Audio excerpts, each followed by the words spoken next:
Rasul Paulus bersama dengan Aquila memberitakan Injil. Tapi apa yang terjadi? Mereka justru dianiaya. Mereka diseret ke pengadilan dengan tuduhan menyampaikan ajaran yang sesat yang bertentangan dengan hukum Taurat. Selain orang-orang Yahudi diaspora itu tentu banyak juga orang Yunani asli yang sangat bangga dengan dewa-dewa mereka. Lalu mereka mencemooh apa yang diajarkan oleh Paulus dan kawan-kawan. Nah, inilah yang digambarkan oleh Paulus. Dalam segala hal kami ditindas, namun tidak hancur. Kami habis akal, namun tidak putus asa. Kami dianiaya, namun tidak ditinggalkan sendirian. Kami dihempaskan, namun tidak binasa. Kenapa mereka ketika menghadapi aniaya dan tuduhan bermacam-macam itu tidak sampai binasa? Jawabannya kita baca, sebab kami yang masih hidup ini, kami senantiasa membawa kematian Yesus di dalam tubuh kami, supaya kehidupan Yesus juga menjadi nyata di dalam tubuh kami. Sebab kami yang masih hidup ini terus-menerus diserahkan kepada maut karena Yesus, supaya juga hidup Yesus menjadi nyata di dalam tubuh kami yang fana ini. Inilah yang memberikan kekuatan kepada Paulus dan kawan-kawannya untuk menghadapi berbagai aniaya, cemooh, bully atau apapun namanya.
Kita berdoa. Ya Allah Bapa kami yang mengasihi kami di dalam Tuhan Yesus Kristus, di dalam rasa syukur kami atas kasih-Mu, atas kehidupan yang masih Tuhan karuniakan dan percayakan kepada kami, juga atas kesempatan beribadah di rumah-Mu yang kudus ini pada hari yang Tuhan kuduskan. Kami mohon Tuhan juga melayani kami melalui firman-Mu, dan biarlah Tuhan sendiri yang berbicara melalui kesaksian para hamba-Mu pada masa lalu hingga masa kini. Di dalam Tuhan Yesus Kristus Sang Firman hidup dan Roh Kudus yang senantiasa menerangi, menguatkan, dan memimpin hidup kami. Amin. Ibu bapa dan saudara-saudara sekalian, pemberitaan firman Tuhan bagi kita pada hari Minggu ini didasarkan pada kesaksian dari seorang hambanya pada masa lalu, yaitu Rasul Paulus melalui suratnya yang kedua ke jemaat Korintus, pasal 4 ayat 5 hingga 12, bagian dari nas atau perikop yang berjudul harta rohani dalam bejana tanah. Demikian tertulis. Sebab bukan diri kami yang kami beritakan, tetapi Yesus Kristus sebagai Tuhan dan diri kami sebagai hamba-Mu karena kehendak Yesus. Sebab Allah yang telah berfirman, dari dalam gelap akan bercahayalah terang, Ia juga yang membuat terang bercahaya di dalam hati kita, supaya kita beroleh terang dari pengetahuan tentang kemuliaan Allah yang tampak pada wajah Kristus. Namun, harta ini kami miliki dalam bejana tanah liat, supaya nyata bahwa kekuatan yang melimpah-limpah itu berasal dari Allah, bukan dari kami. Dalam segala hal kami ditindas, namun tidak hancur terjepit. Kami habis akal, namun tidak putus asa. Kami dianiaya, namun tidak ditinggalkan sendirian. Kami dihempaskan, namun tidak binasa. Kami senantiasa membawa kematian Yesus di dalam tubuh kami, supaya kehidupan Yesus juga menjadi nyata di dalam tubuh kami. Sebab kami yang masih hidup ini terus-menerus diserahkan kepada maut karena Yesus, supaya juga hidup Yesus menjadi nyata di dalam tubuh kami yang fana ini. Dengan demikian, maut giat di dalam diri kami dan hidup giat di dalam kamu. Ibu bapak dan saudara-saudara sekalian, baik yang ada di rumah ibadah ini maupun di tempat lain yang mengikuti ibadah ini melalui sarana digital virtual. Kalau Anda mendengar atau membaca ungkapan dari dalam gelap akan bercahayalah terang, atau habis gelap terbitlah terang, yang juga tadi kita temukan di dalam bacaan kita, apa atau siapa yang langsung terlintas dalam ingatan Anda? Siapa? Kartini ya? Iya. Itu adalah judul tulisannya dalam bahasa Belanda, Door Duisternis tot Licht. Kemudian diterjemahkan oleh seorang sastrawan atau pujangga, Armin Pane, habis gelap terbitlah terang. Kartini menulis bukunya ini atau memoarnya ini dalam bahasa Belanda karena dia sebagai anak bangsawan di Rembang, Jawa Tengah, berkesempatan mengikuti pendidikan dasar di sekolah berbahasa Belanda, Europese Lagere School. Dan dia banyak berkomunikasi dengan orang-orang Belanda yang ada di Indonesia ini waktu itu, maupun yang ada di negeri Belanda. Dan kita tahu apa yang dia kemukakan dalam bukunya itu, perjuangannya untuk membela kesetaraan atau mengupayakan kesetaraan, terutama bagi perempuan-perempuan Indonesia, khususnya di Jawa yang tertindas.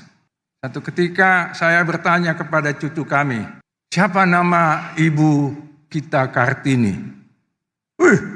Bodoh kali opung ini. Masa namanya nggak tahu? Ya Kartini lah. Bukan.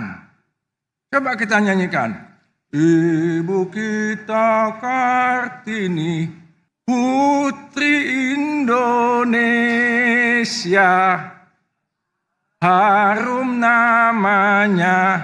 Jadi siapa namanya? Nalo. Lalu saya bilang sama cucu kami, oke, namamu bukan Kartini, bukan harum, dan kamu mungkin juga tidak seharum Kartini, tapi ikutlah berjuang untuk kesetaraan, untuk emansipasi, untuk kebaikan bangsa dan negara kita. Nah, saudara sekalian, tidak hanya ibu kita Kartini yang menggunakan semboyan itu, dan itu dia tulis sudah lebih 125 tahun yang lalu ya. Sebelumnya ada seorang penginjil yang datang dari negeri Belanda, diutus oleh sebuah jemaat kecil di kota kecil Ermelo, namanya Gerrit van Assel. Beliau inilah yang membaptis dua orang Batak pertama tanggal 31 Maret 1861. Lalu dalam salah satu suratnya tertanggal 18 Juni 1861, dia juga mengungkapkan atau menyampaikan ungkapan ini. Habis gelap, timbullah terang. Kegelapan sedang diruntuhkan di tanah Batak. Kita mungkin tahu ya siapa nama dua orang Batak yang jadi anak asuhnya itu. Si Main Tampu Bolon yang waktu dibaptis namanya Jakobus. Lalu si Pauker, si Regar, waktu dibaptis diberi nama baru Simon Petrus. Gerrit van Hasselt memakai ungkapan itu untuk menggambarkan semakin bersinarnya terang Injil di tanah Batak yang akan menghalau kegelapan yang selama ini menyelimuti. Apakah itu dalam bentuk perang antar marga? Kalau di jemaat ini nggak pernah perang antar marga kan? Mudah-mudahan nggak lah ya. Tapi kalau di Hitaan dulu biasa itu. Ataupun juga kuasa roh-roh jahat, kuasa kegelapan yang terwujud dalam macam-macam praktik kehidupan. Apakah itu perbudakan, penindasan terhadap perempuan, dan sebagainya. Berbagai penindasan khususnya terhadap perempuan ini baru-baru ini kira-kira 10 atau 8 tahun yang lalu ditulis oleh seorang perempuan Belanda yang menikah dengan seorang pria dari Bali namanya Sita Tamar van Bemmelen. Judul bukunya Christianity, Colonization and Gender Relations in North Sumatra. Buku ini sekarang dalam proses penerjemahan ke dalam bahasa Indonesia. Mudah-mudahan tahun depan bisa terbit. Nah, Bapak, Ibu, dan Saudara sekalian, tentu bukan hanya Kartini ataupun Gerrit van Hasselt yang memakai ungkapan ini. Di Alkitab, baik di dalam nas yang baru kita baca, maupun di sejumlah nas lain, kita juga menemukannya. Misalnya di surat Petrus yang pertama, pasal 2 ayat 9, kita menemukannya berkait dengan status kita sebagai orang yang sudah dibebaskan oleh Tuhan dari kegelapan dan sekaligus tugas kita. Di situ kita bisa baca, kamulah bangsa yang terpilih, imamat yang rajani, bangsa yang kudus, supaya kamu memberitakan perbuatan-perbuatan besar dari Dia yang telah memanggil kamu keluar dari kegelapan kepada terangnya yang ajaib.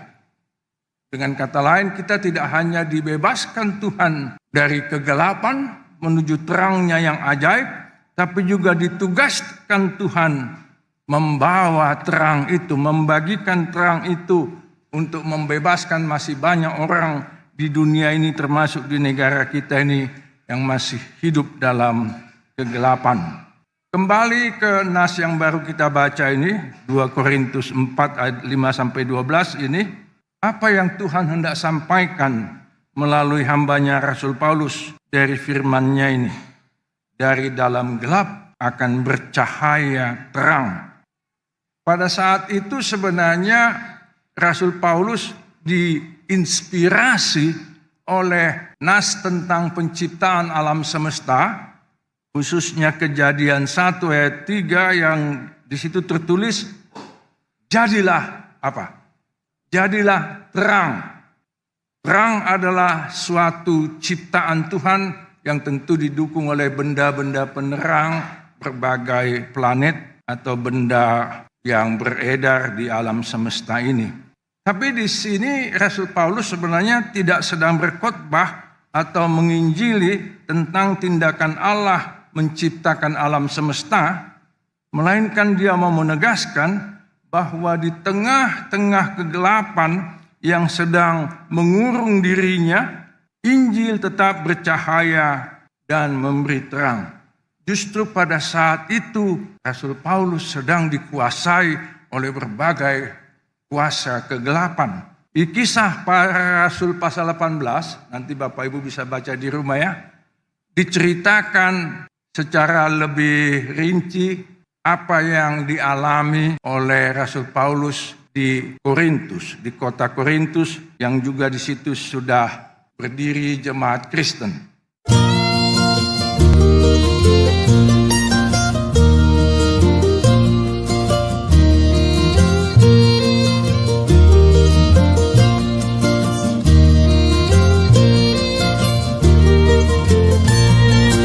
Dan SI Tonang Official, Inspiration, Education, Collaboration.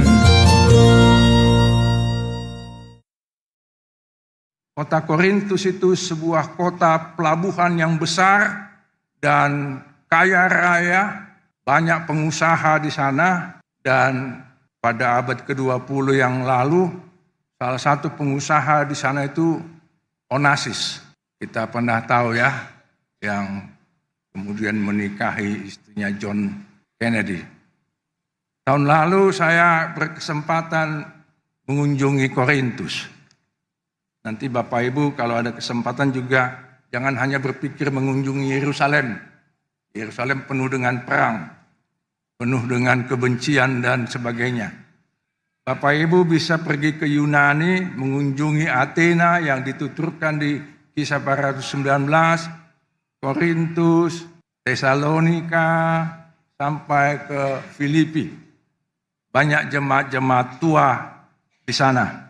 Di situ masih dipelihara situs tempat Rasul Paulus berkhotbah. Di buku ini Apostle Paul in the Footsteps of the Apostle Paul, His Travels in Greece and so forth. Digambarkanlah tempat Rasul Paulus dulu berkhotbah di sebuah tempat. Di sini ada lukisannya, tetapi kalau kita sekarang ke sana, yang ada di sana adalah gereja yang indah, tidak kalah indahnya dengan GKP Menteng ini. Halamannya luas. Tapi yang dialami oleh Rasul pada waktu itu bukanlah sambutan yang hangat, bukanlah penerimaan atas apa yang dia beritakan. Di situ ada sinagoge atau rumah ibadah Yahudi yang digunakan oleh orang-orang Yahudi diaspora atau perantauan setiap hari Sabat untuk beribadah. Rasul Paulus kita tahu berdarah Yahudi juga walaupun berkewarganegaraan Romawi. Lalu dia menggunakan kesempatan itu bersama dengan sejumlah rekannya, penginjil antara lain di Kisah Para Rasul disebutlah nama sepasang suami istri, Aquila dan Priscilla. Nah, Rasul Paulus bersama dengan Aquila memberitakan Injil, tapi apa yang terjadi? Mereka justru dianiaya. Mereka diseret ke pengadilan dengan tuduhan menyampaikan ajaran yang sesat yang bertentangan dengan hukum Taurat. Selain orang-orang Yahudi diaspora itu tentu banyak juga orang Yunani asli yang sangat bangga dengan dewa-dewa mereka. Kalau Bapak Ibu pergi ke Yunani, kemanapun pergi banyak situs-situs tempat pemujaan Zeus dan sebagainya. Dan juga bangga dengan orang-orang hebat, filsuf terkenal. Kita kenal nama Sokrates, Plato, Aristoteles, dan seterusnya. Lalu mereka mencemooh apa yang diajarkan oleh Paulus dan kawan-kawan. Nah, inilah yang digambarkan oleh Paulus pada ayat 8 dan 9 tadi. Dalam segala hal kami ditindas, namun tidak hancur. Kami habis akal, namun tidak putus asa. Kami dianiaya, namun tidak ditinggalkan sendirian. Kami dihempaskan, namun tidak binasa. Kenapa mereka ketika menghadapi aniaya dan tuduhan bermacam-macam itu tidak sampai binasa? Jawabannya kita baca tadi di ayat 10 dan ayat 11. Sebab kami yang masih hidup ini, mulai dari ayat 10. kami senantiasa membawa kematian Yesus di dalam tubuh kami, supaya kehidupan Yesus juga menjadi nyata di dalam tubuh kami. Sebab kami yang masih hidup ini terus-menerus diserahkan kepada maut karena Yesus, supaya juga hidup Yesus menjadi nyata di dalam tubuh kami yang fana ini. Inilah yang memberikan kekuatan kepada Paulus dan kawan-kawannya untuk menghadapi berbagai aniaya, cemooh, bully, atau apapun namanya. Beberapa puluh tahun yang lalu ada seorang dosen saya, pasti Kak Baga juga sempat diajar beliau. Beliau itu juga sempat beberapa kali ikut kebaktian di gereja kita waktu masih di Samratulangi. Judul bukunya Harta dalam Bejana. Ada lukisan ini ya, bejana tanah liat yang rapuh, tapi di dalamnya ada harta, gulungan kitab suci. Tapi yang mau dikatakan dalam ungkapan ini yang dipakai oleh Paulus adalah di satu sisi dia, rekan-rekannya penginjil, bahkan kita semua adalah bagaikan bejana tanah liat yang rapuh, tetapi di dalam diri yang rapuh itu tersimpan harta yang sangat berharga dan mulia. Dan kalau kita memberitakan itu, maka yang kita beritakan bukan diri kita. Makanya tadi pada ayat 5 dikatakan, sebab bukan diri kami yang kami beritakan, tetapi Yesus Kristus sebagai Tuhan yang tersimpan di dalam bejana yang rapuh ini. Dengan kata lain, harta yang tersimpan itu sangat berharga, bejana itu sangat rapuh, tidak ada apa-apanya dibandingkan dengan harta yang diwadahinya. Tentu yang merupakan bejana tanah liat yang rapuh itu bukan hanya Paulus dan kawan-kawan, bukan hanya gereja atau jemaat di Korintus maupun di tempat-tempat lain. Kita juga di GKPI yang hampir 60 tahun usianya ini perlu menyadari, baik sebagai pribadi, keluarga maupun jemaat dan gereja, bahwa kita adalah juga ibarat bejana tanah liat yang rapuh. Ini penting kita sadari atau akui, karena kadang-kadang entah sadar atau tidak sadar, kita suka memuji diri kita atau gereja kita. Hebat GKPI, hebat GKPI Menteng. Tapi yang penting dan yang hebat itu bukan kita, melainkan harta rohani yang dipercayakan kepada kita, yang tentu lebih hebat dari kita, dan tentu yang lebih hebat lagi tentu adalah Tuhan yang kita imani dan sembah, yang diberitakan dalam harta rohani di dalam bejana itu. Tuhan itu maha besar, maha kaya, tapi Dia tidak malu-malu selain menjelma menjadi manusia biasa, juga mempercayakan kekayaannya itu kepada kita dan kepada gerejanya yang rapuh ini, supaya kita tetap bangga di dalam kerapuhan kita, kita masih diberi kepercayaan oleh Tuhan. Ibu bapak dan saudara sekalian, kita hidup di tengah-tengah perkembangan dunia yang semakin jauh dari kebenaran Injil, semakin jauh dari kebenaran firman Tuhan. Bukan hanya Paulus dan kawan-kawan yang mengalami penolakan di Korintus maupun di tempat-tempat lain. Penindasan dan penganiayaan dialami oleh banyak orang Kristen. Kita juga bisa mengalaminya, baik secara fisik maupun mental, psikologis. Entah itu ketika kita dihadapkan dengan macam-macam pemahaman, ajaran, atau praktik yang menyesatkan kita. Kita bisa saja diolok-olok karena iman dan kesetiaan kita kepada Tuhan yang kita sembah dan imani di dalam Kristus. Tapi baiklah kita juga berani berkata, kami senantiasa membawa kematian Yesus di dalam tubuh kami, supaya kehidupan Yesus juga menjadi nyata di dalam tubuh kami. Mungkin kita di sini, di jemaat ini, termasuk teman-teman saya lansia, tidak mengalami aniaya ya dari pihak lain. Yang sering kita alami mungkin adalah dianiaya oleh macam-macam kesakitan atau penyakit. Tadi kita menyanyikan di ibadah kita ini sebuah lagu dari Rote. Aslinya itu berjudul Tuhan Tolonglah Bangunkan Iman, pelengkap Kidung Jemaat 282 yang tadi kita nyanyikan ya. Bahasa Rotenya itu Mai Valie. Ini diciptakan oleh senior saya ketika dia sedang sakit, namanya Benjamin Fobia, waktu dia dirawat di rumah sakit Cikini. Pada satu hari dia makan telur rebus. Entah bagaimana tertelanlah telur rebus bersama gigi palsunya.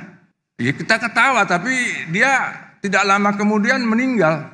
Ini macam-macam keadaan yang bisa kita alami dalam hidup ini. Tapi di tengah-tengah itu semua sekali lagi biarlah kita bisa dan berani mengatakan kami senantiasa membawa kematian Yesus di dalam tubuh kami supaya kehidupan Yesus juga menjadi nyata di dalam tubuh kami. Tugas kita sebagai gereja terutama bukan sekadar membangun sarana fisik atau membangun gedung gereja di mana-mana ataupun mengkristenkan orang lain. Tuhan yang mengkristenkan orang, bukan kita. Tapi tugas kita adalah membuat orang lain boleh ikut menerima, mengalami dan menikmati kehidupan kekal yang diberitakan oleh harta dalam bejana itu. Yang diberitakan dalam firman Tuhan yang tersimpan dalam bejana tanah liat itu yang antara lain adalah kita. Amin. Terima kasih Tuhan untuk kesaksian hamba-Mu Rasul Paulus dan juga kesaksian banyak orang di dunia ini. Betapa Tuhan dengan terang-Mu membawa sinar dan cahaya yang mengusir dan menghilangkan atau melenyapkan berbagai kegelapan dalam kehidupan kami. Berkatilah firman-Mu dan berkatilah kami untuk terus mewartakan terang itu kepada lebih banyak orang lagi. Sehingga melalui kehadiran kami banyak orang menerima berita keselamatan dan menerima terang yang telah Tuhan bawakan. Amin.